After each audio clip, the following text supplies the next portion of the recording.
About a month before Christmas in 1886, 15 or so boys in Athens, Georgia decided to play hooky. A fair was in town, and the boys wanted to watch the horse races and eat some candy. Only, they weren't planning to play hooky from school. They were going to skip work. Their boss at Athens Manufacturing refused to let them go to the fair, saying the factory couldn't be run without them. They went anyway.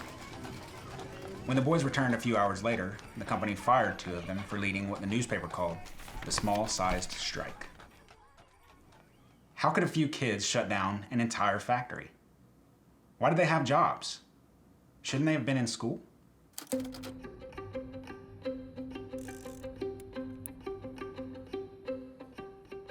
Before the Civil War, Athens textile mills had relied on the labor of poor white people and enslaved black people.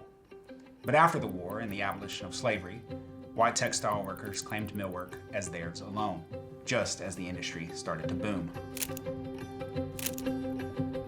Monopolizing mill jobs gave white people a sense of social status over black people, but it also hurt them. Because black and white workers were divided, if one group protested their treatment, employers could threaten to replace them with the other group. That resulted in long hours, dangerous conditions, and low wages for all workers. To make up for the loss of black workers as the textile industry expanded, mill managers in Athens and throughout the South increasingly relied on the labor of entire families, including very young children. Some even insisted on it. As one mill worker put it, "A man is more apt to get employment if he has a large family." How about the first question they ask, how many children have you? To be clear, child labor wasn't just an issue for white kids. Enslaved children had always been required to work, and many black kids continued to do so after emancipation. But the exclusion of black people from the textile mills and the mills' rising demand for labor meant that black children in the urban South were more likely to go to school than white children. That horrified some white people, and they wrote a lot about it. As a result, historians know a lot more about the working lives of white children than black children. We know, for example, that white children would have worked in the mills 10 to 12 hours a day, 6 days a week.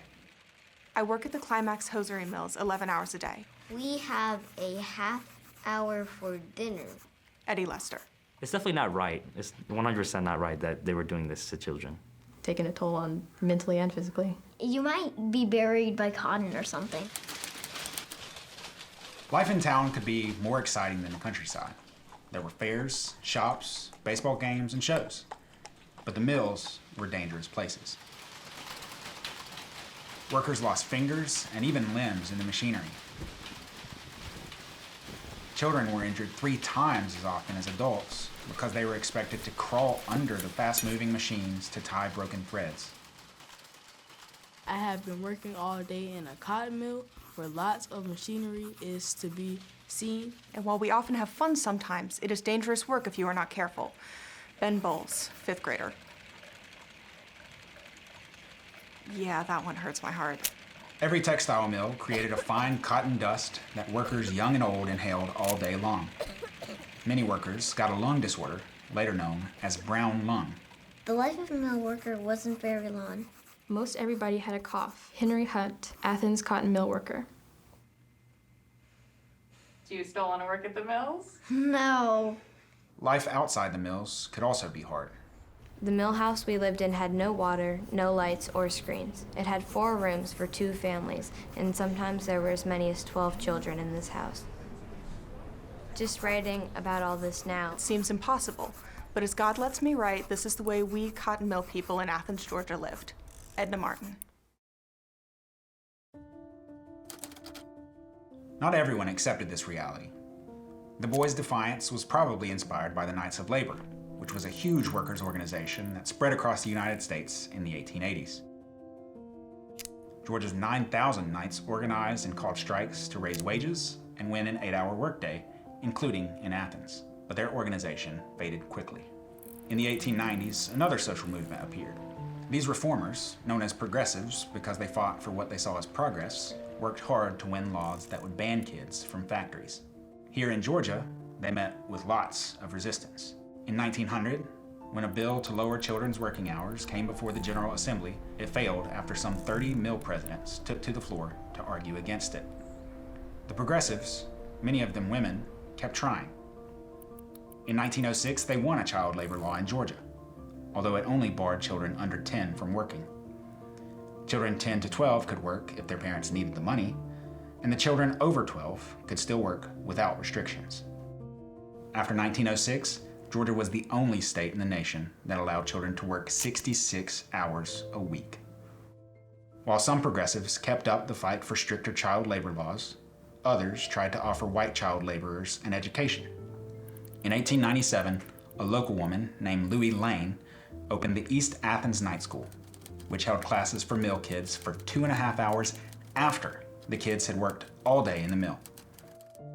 In 1914, some of those night school students wrote letters to the Athens Daily Herald as a school project. Athens has been called the city of schools, but more children work in the mills than go to school. Letty Denny, 14. I go to night school. I'm in 4th grade. I work for Athens Manufacturing Company. We do not have many hours to study, but I try to make good use of the time we do have. Alman Ogle, 15. It's just not fun to live at that time. I mean, if I were him, I wouldn't want to work. Nowadays, I feel like a lot of people are ungrateful because they have to do like the most simplest chores. Even me, we should be more grateful and look back and reflect on how they were back in the days. Rather school than work in a mill, I guess. I love school. Teachers, friends, learning, everything. It's just a happy place. One of the most important activists fighting to limit child labor in the 1930s was Athens native Josephine Wilkins. Although she was born into a wealthy banking and mill-owning family, she lobbied legislators and organized public meetings on child labor in 18 states. Eventually, her efforts paid off. With the support of union members, President Franklin Delano Roosevelt got Congress to pass bills he called his New Deal. These new laws included the 1938 Fair Labor Standards Act, which famously created the minimum wage and limited the work week to 40 hours. The act included language that Wilkins had written, which banned children under 16 from working unless it was for their parents, and those under 19 from holding dangerous jobs. After President Roosevelt signed the bill into law, he called Wilkins in Athens to congratulate her. The adults that stepped in to protect those kids were absolute heroes. The new law didn't apply to everyone, however. The New Deal excluded farm workers and people who worked in private homes, such as cooks and maids, jobs most black people held, including many children. This was intentional neglect that wouldn't change until the 1960s. Even today, the United States hasn't solved the problem of child labor. It exports it. Children are still working in factories, but in the countries from which Americans import products. According to the U.S. Department of Labor, children around the world produce toys, rugs, shoes, chocolate, and much more. You probably have something in your house made by a child. Still, Athens children today can thank long-gone Athenians for the fact that they get to go to school instead of toiling 12 hours a day in a mill. Work is no longer what children in Athens, Georgia are supposed to do all day.